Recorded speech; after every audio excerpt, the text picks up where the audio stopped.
शेरशाह की प्रशासकीय व्यवस्था। शेरशाह जिसके लिए सर्वाधिक विख्यात है कि वह एक कुशल शासन प्रबंधक था, तो उसकी इस प्रशासकीय व्यवस्था में हम लोग ये देखेंगे कि कौन कौन सी प्रशासकीय इकाइयाँ थीं, उनके कार्य और उत्तरदायित्व, साथ में जो उसके द्वारा सुधार किए गए भू राजस्व संबंधी सुधार, सैन्य सुधार, उसकी संचार प्रणाली, उसके सिक्के, उसकी न्याय व्यवस्था। तो ये सारी बातें हम लोग आज शेरशाह की प्रशासकीय व्यवस्था में करेंगे। शेरशाह को 20वीं शताब्दी में एक कुशल शासन प्रबंधक, यहाँ तक कि अकबर से बढ़कर एक राष्ट्र निर्माता के रूप में स्थापित करने का कार्य डॉक्टर कालिका रंजन कानूनगो द्वारा किया गया।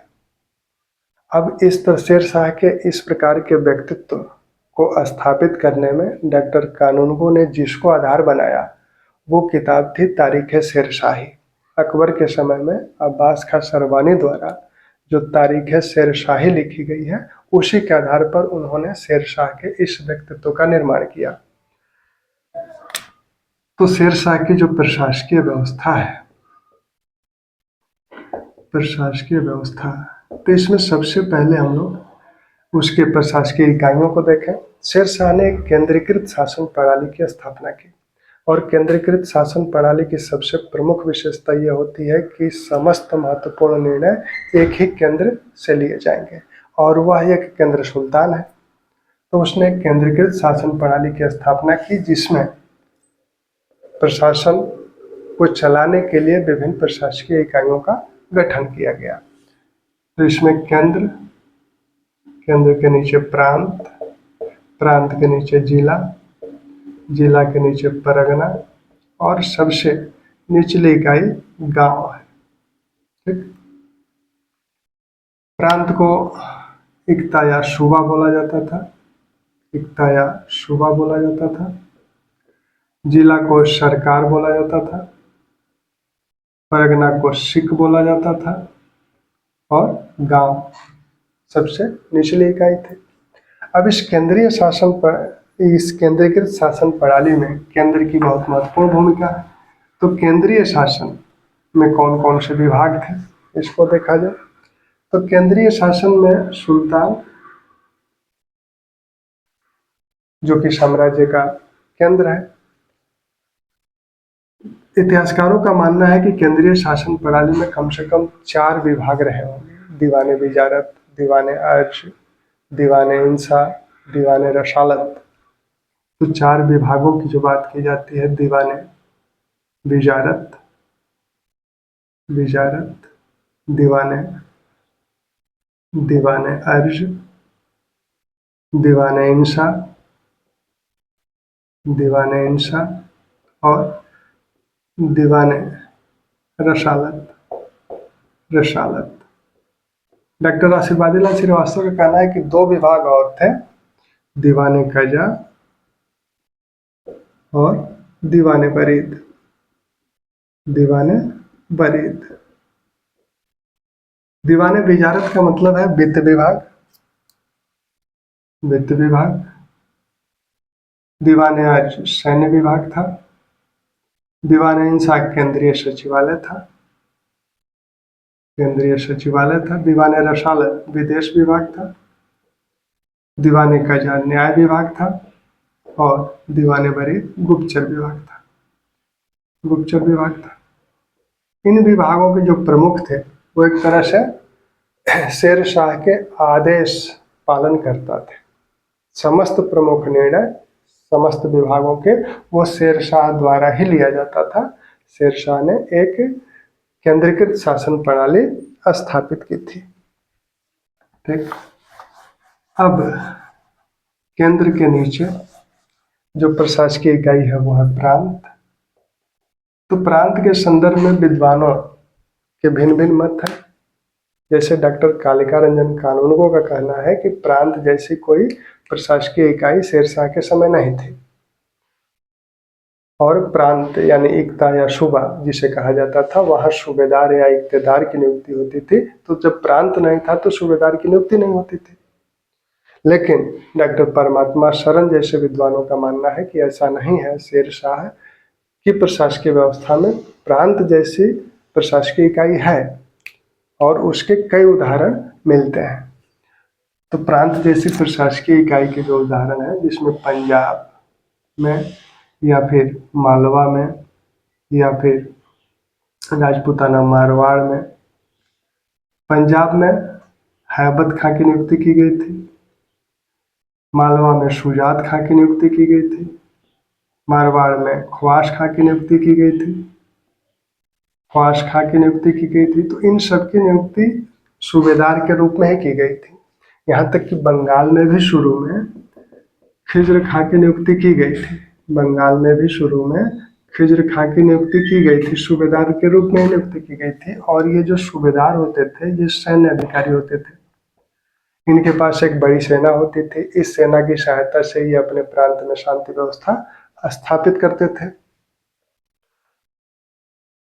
तो कालिका रंजन कानूनगो का कहना है कि इस जैसे सूबेदार जैसा कोई पद नहीं था, प्रांत जैसी प्रशासकीय इकाई नहीं थी, लेकिन अन्य विद्वानों का मानना है कि ये जो नियुक्तियां की गई थी ये सूबेदार के रूप में ही की गई थी। हाँ, बंगाल के संदर्भ में यह बात देखने को मिलती है कि बंगाल में उसने किसी सूबेदार की नियुक्ति नहीं की खिज्र खां के बाद, क्योंकि चौसा युद्ध के पश्चात जब दोबारा गौड़ पे शेरशाह ने अधिकार किया तो उसने खिज्र खां को वहां नियुक्त किया। लेकिन 1541 में खिज्र खां ने विद्रोह कर दिया।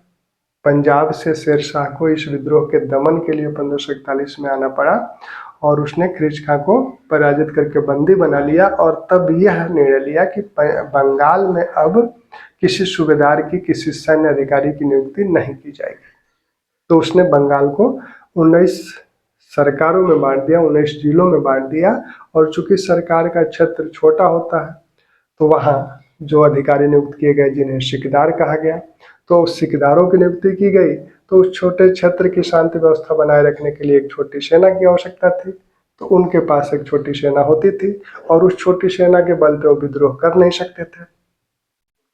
तो इसलिए विद्रोह, क्योंकि बंगाल जैसे दूरस्थ प्रांत में विद्रोह की संभावना हमेशा बनी रहती थी, जो भी, क्योंकि यहाँ ऐसे किसी सैन्य अधिकारी की नियुक्ति की जाती है जिसके पास एक बड़ी सेना है, तो वो विद्रोह करने की उसकी संभावना हमेशा बनी रहेगी।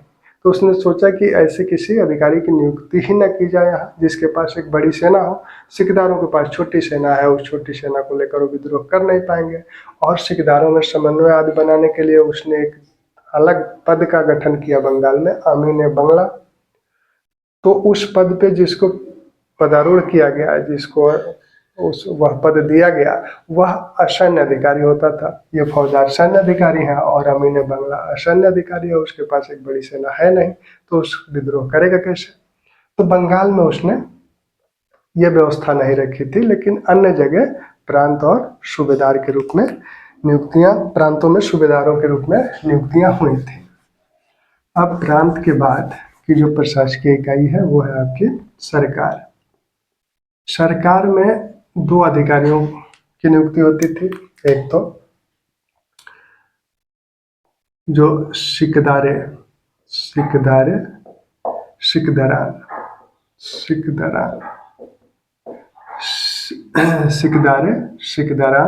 और मुंशिफान।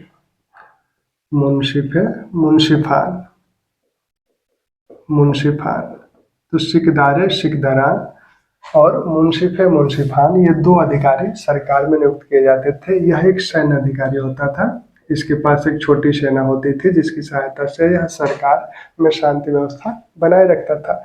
मुंशिफान का मुख्य कार्य दीवानी न्याय था और भू राजस्व संबंधी मामलों को ये देखता था, तो ये 2 अधिकारी सरकार में नियुक्त थे। सरकार के नीचे जो इकाई थी वो परगना था, परगना जिसे सिख बोला जाता था। तो यहाँ पर जिन अधिकारियों की नियुक्ति होती थी उसमें एक तो सिकदार होता था, दूसरा मुंसिफ, तीसरा फौजदार और 2 कारकुन की यहाँ नियुक्ति की जाती थी। सिकदार यहाँ एक सैन्य अधिकारी है जिसके पास एक छोटी सेना है और उस सेना की सहायता से ये परगना में शांति व्यवस्था बनाए रखता था। मुंसिफ, इसका कार्य है दीवानी न्याय और साथ में भू राजस्व, राजस्व वसूली इसका कार्य है। यानी एक तरह से वित्तीय कार्यों को यहाँ ये मुंसिफ देखता है, परगना में मुंसिफ मुस्फान वित्तीय कार्यों को देखता है सरकार में। फौजदार यह खजांची होता था, यह परगना का खजांची होता था। कारकुन ये मुंशी होते थे जो कि भूलेखा आदि को रिकॉर्ड आदि भूलेखा संबंधी जो रिकॉर्ड थे उसको रखता था, उसको लिपिबद्ध करता था। सबसे निचली इकाई गांव है, सबसे निचली इकाई गांव है। गांव में दो लोगों की नियुक्ति होती थी, एक तो मुकद्दम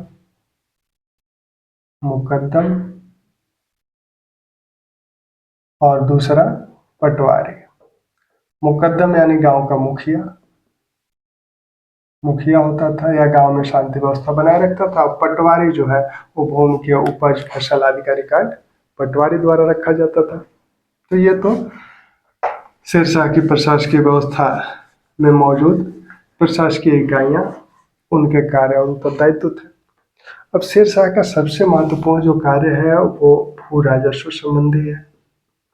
भू राजस्व के संदर्भ में उसने क्या किया कि सबसे पहले तो भूमि की माप करवाया,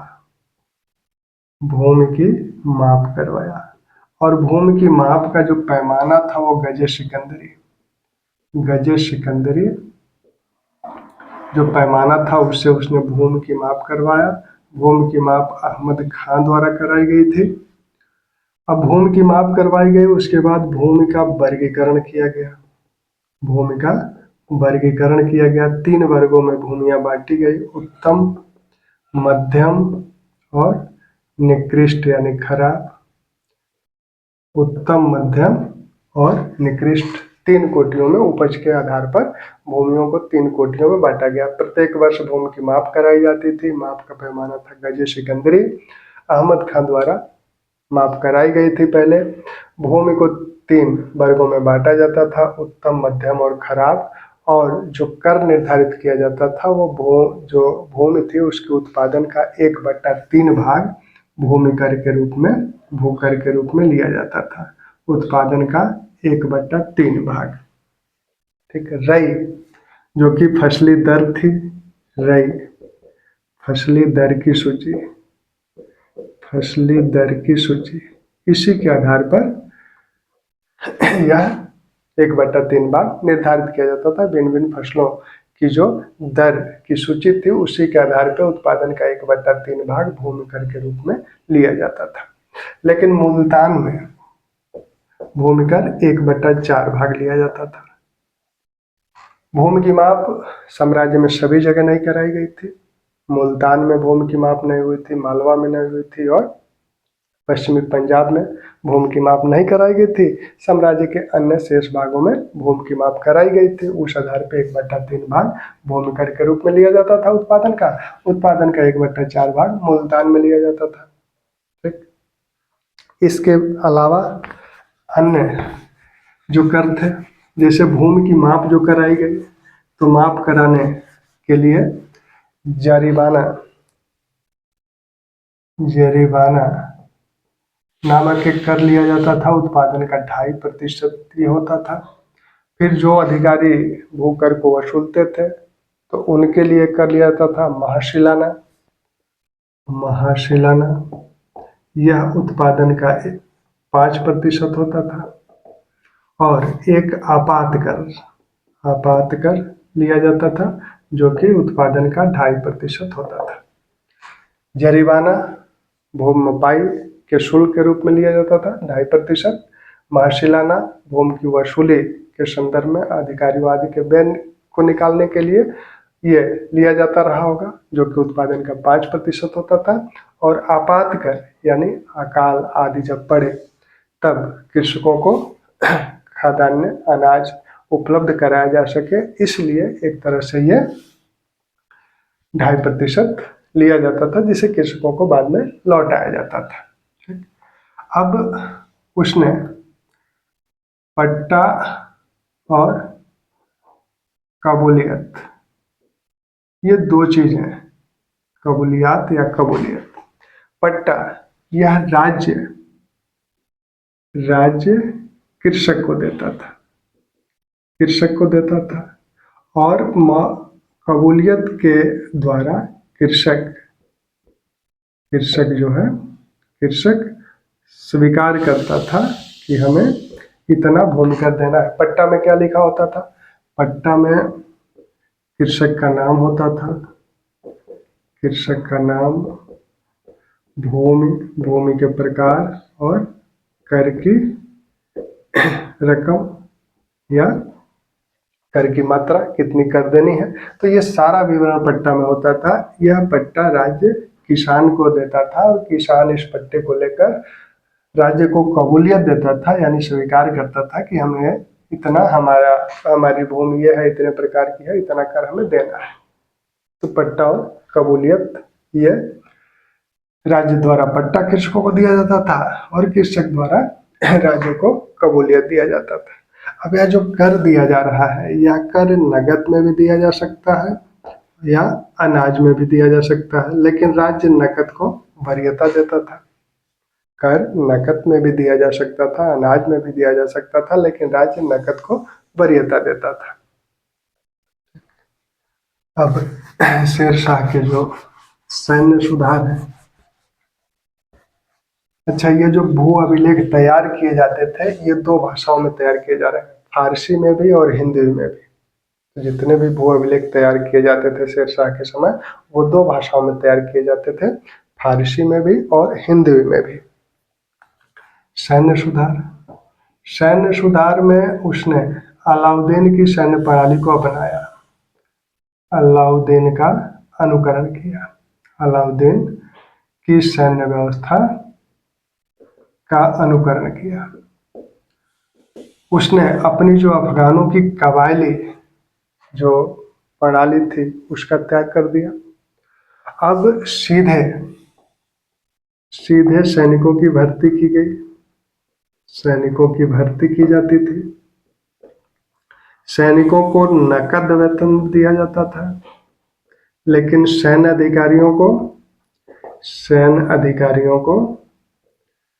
वेतन के रूप में जागीर दी जाती थी। सैनिकों को नकद वेतन दिया जाता था, लेकिन सैन्य अधिकारियों को वेतन के बदले में जागीर दी जाती थी। सैनिक अपने घोड़ों की फेरबदल न करे या सैनिक स्वयं दूसरे की जगह उपस्थित न हो, तो इसके लिए उसने दाग और हुलिया पर था, घोड़ों को दागा जाता था और सैनिकों का हुलिया रखा जाता था, सैनिकों के हुलिया का रिकॉर्ड रखा जाता था। ठीक। अब शेरशाह की न्याय प्रणाली या न्याय व्यवस्था, तो शेरशाह बहुत ही न्यायशील था। वह कहता है कि धार्मिक कार्यों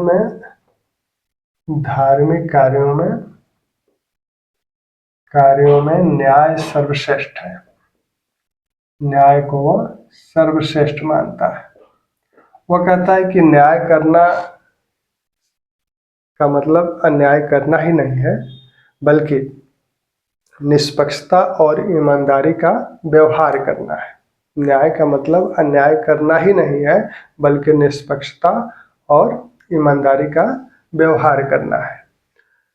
न्याय के संदर्भ में एक तो सर्वोच्च न्यायाधीश स्वयं सुल्तान है। दीवानी मामलों के संदर्भ में हम लोगों ने देखा है कि दीवानी न्याय जो वित्तीय विभाग के अधिकारी हैं उनके द्वारा किया जा रहा है। फौजदारी न्याय जो फौजदार हैं और सुल्तान है उसके द्वारा किया जा रहा है। अन्य जो असैन्य न्याय है वो न्याय काजी द्वारा किया जा रहा है, जो दीवानी कजा है उसके द्वारा किया जा रहा है। शेरशाह ने संचार प्रणाली जो गठित की। शेरशाह ने कुल 4 सड़कों का निर्माण करवाया। एक तो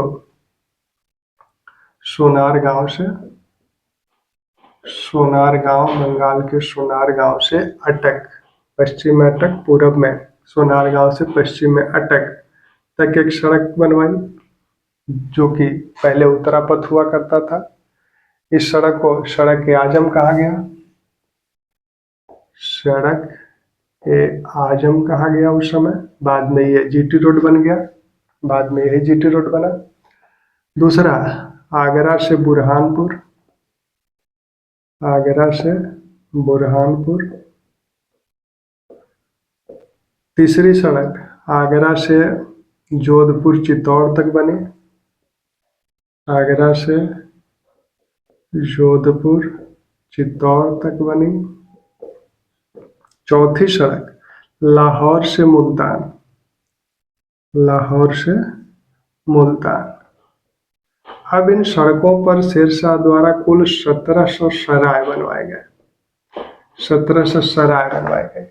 इन सरायों में हिंदू मुस्लिमों के ठहरने की अलग अलग व्यवस्था की गई। इस सराय में एक अधिकारी की नियुक्ति की गई जिसे सिकदार बोला जाता था। इस सराय के आसपास की कुछ भूमि इस सराय को दे दी गई। उस भूमि से जो भी उत्पादन होता था वह इस सराय के खर्चे के रूप में उसका प्रयोग किया जाता था। यहाँ व्यापारी तीर्थयात्री रुकते थे। साथ में इन सरायों का प्रयोग शेरशाह ने अपनी डाक प्रणाली के लिए भी किया। यहाँ हरकारे रखे जाते थे, घुड़सवार रखे जाते थे और धावक रखे जाते थे, जिससे कि उसके साम्राज्य में सूचनाएं एक स्थान से दूसरे स्थान पर द्रुत गति से पहुंचाई जा सके। तो ये उसकी संचार प्रणाली है। शेरशाह के जो सिक्के हैं, शेरशाह के सिक्के भी बड़े महत्वपूर्ण हैं।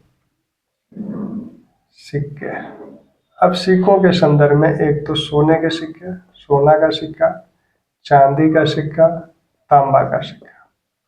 सोना का सिक्का दिनार या अशरफ, अशरफ, बाद में देहातों में अशरफी के रूप में यह सिक्का प्रचलित रहा था। तो दिनार या अशरफ सोने का सिक्का होता था जो कि 167 ग्रेन होता था। इसका वजन 167 ग्रेन होता था। चांदी का सिक्का रुपया बोला गया और यह जो है 180 ग्रेन होता था। इसका वजन 180 ग्रेन होता था। तांबे का सिक्का दाम बोला जाता था या पैसा बोला जाता था। इसका वजन 380 ग्रेन होता था। एक अशरफ या अशरफी, जो कि बाद में अपभ्रंश हो गया था, एक अशरफ में 9 रुपया होता था और एक अशरफ में 64 दाम होता था। ठीक, 64 दाम।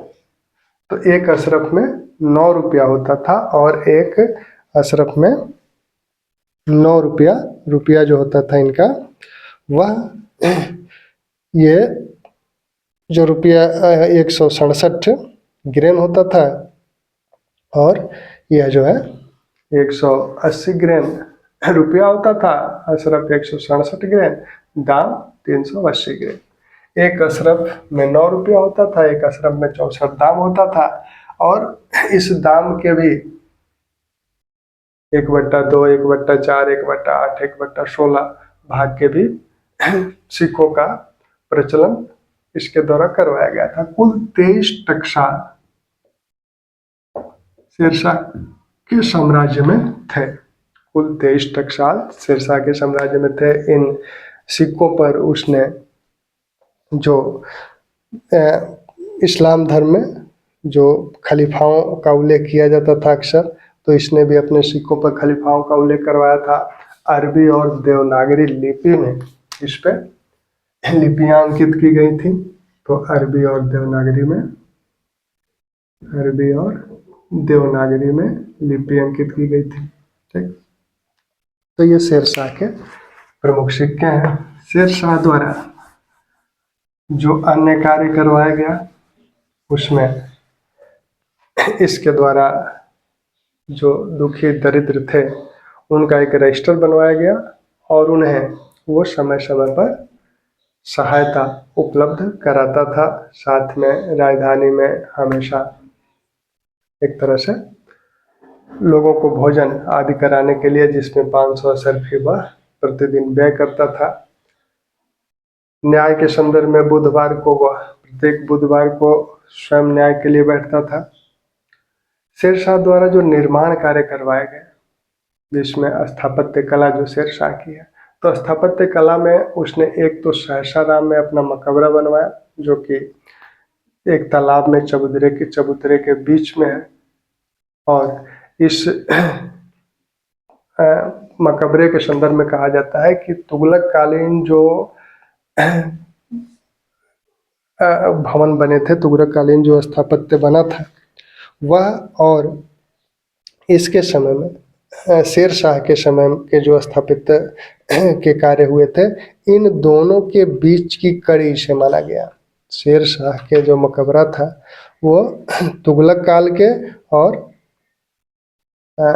शेरशाह के काल के बीच की कड़ी। शेरशाह के काल में जो उनको सजाने के लिए जो विभिन्न प्रकार के पच्चीकारी आज जो की जाती थी, तो उसका भी कुछ अंश मिलता है। और तुगलक काल की जो सादगी है, तो इन दोनों के बीच की कड़ी है। अष्टकोणीय ये मकबरा है, और कनिंघम ने इस मकबरे को ताजमहल से भी बेहतर बताया है, ताजमहल से भी श्रेष्ठ या सुंदर इस मकबरे को बताया है। हुमायूं ने जो दिल्ली में निर्माण कार्य करवाया था, उसकी जगह पे पुराने किले का निर्माण शेरशाह द्वारा करवाया गया। साथ ही शेरगढ़ का निर्माण करवाया गया दिल्ली में ही। इसने कनौज नगर को नष्ट करके वहाँ शेरपुर की स्थापना की। साथ में पाटलिपुत्र को नवीन रूप दिया गया और उसे पटना के रूप में जाना गया। तो इतने सारे निर्माण कार्य भी शेरशाह द्वारा करवाए गए, और ये सारा कार्य सिर्फ 5 वर्ष के अंदर करवाया गया। जैसे कि बाबर के संदर्भ में कहा जाता है कि बाबर को अपनी प्रशासकीय व्यवस्था को सुदृढ़ करने या स्थापित करने का मौका नहीं मिला, उतना ही लगभग मौका शेरशाह को भी मिला था। लेकिन शेरशाह ने इतना सारे कार्य किया, प्रशासकीय व्यवस्था को भी सुदृढ़ किया और साथ में कुछ निर्माण कार्य भी कराए गए। शेरशाह की तुलना अकबर से की जाती है। विशेषकर डॉक्टर कानूनगो का मानना है कि शेरशाह अकबर से बढ़कर राष्ट्र निर्माता था। यही ऐसा ही कुछ बुलजुरे हेग भी कहते हैं, लेकिन सभी इतिहासकार इस मत से सहमत नहीं है। इतिहासकारों का मानना है कि एक तरह से शेरशाह अकबर का पूर्वगामी था। उसमें जो है सुधार की प्रवृत्ति थी, लेकिन वो प्रवर्तक नहीं था। कोई नई चीज उसने प्रशासन में नहीं की, बल्कि पहले से जो चीजें चली आ रही थी उसी को सुधार के उसको लागू कराया। जैसे उनकी सैन्य व्यवस्था या भू राजस्व व्यवस्था माप अलाउद्दीन ने भी करवाई थी। सैन्य व्यवस्था में डाक की प्रथा अलाउद्दीन ने भी शुरू की थी। तो उन्हीं चीज़ों को वो सुधार के उसका क्रियान्वयन किया। कोई नई चीज़ उसने नहीं की। राजपूताना में भी जो उसने किया उसका विस्तार आगे चलकर अकबर ने किया। धार्मिक उदारता भी अकबर में ज़्यादा दिखती है। तो इस तरह से अकबर के समकक्ष तो नहीं है, लेकिन उसका पूर्वगामी इसे माना जाता है। इसके जो सिक्के हैं वो बड़े महत्वपूर्ण हैं। स्मिथ कहते हैं कि यह ब्रिटिश मुद्रा प्रणाली का आधार बने। ये सिक्के जो है ब्रिटिश मुद्रा प्रणाली के आधार बने, जो 1540 में शुरू किए गए थे। 1835 तक ब्रिटिश शासन ने भी इसे बनाए रखा और यही आगे चलकर ब्रिटिश मुद्रा प्रणाली के आधार बने, ऐसा स्मिथ का मानना है। शिवाजी से भी इसकी तुलना की जाती है। आर पी त्रिपाठी इसकी तुलना या यदुनाथ सरकार इसकी तुलना शिवाजी से करते हैं कि दोनों समान परिस्थितियों में दोनों का विकास हुआ। एक पूना का जागीरदार था, दूसरा सहसाराम का जागीरदार था। लेकिन फिर शिवाजी से समानता स्थापित करते समय ये देखा जाता है कि शेरशाह ने जिस राष्ट्र का निर्माण किया वह उसी पर केंद्रित था, और उसके बाद उसके उत्तराधिकारियों तक आते आते उसका विघटन हो गया। लेकिन शिवाजी ने जो जिस राष्ट्र का निर्माण किया था, जिस राष्ट्र की नींव डाली थी, वह एक लंबे समय तक बना रहा। तो ये दोनों में अंतर है। तो इस तरह से शेरशाह से संबंधित जो प्रश्न आते हैं, कुछ कथन भी शेरशाह से संबंधित पूछे जाते हैं। जैसे डॉक्टर आर पी त्रिपाठी का कहना है कि शेरशाह की असमय मृत्यु हो गई, अगर यह असमय मृत्यु नहीं हो रही होती तो भारत के राजनीतिक रंगमंच पर मुगलों का नाटक नहीं होता। इसका समर्थन स्मिथ भी करते हैं। उनका भी मानना है कि अगर कुछ समय तक और शेरशाह रहा होता तो भारतीय राजनीतिक मंच पर दोबारा मुगल नहीं आए होते। किन का मानना है कि कोई भी सरकार, यहाँ तक कि अंग्रेजों ने भी इतनी बुद्धिमत्ता का प्रदर्शन नहीं किया था।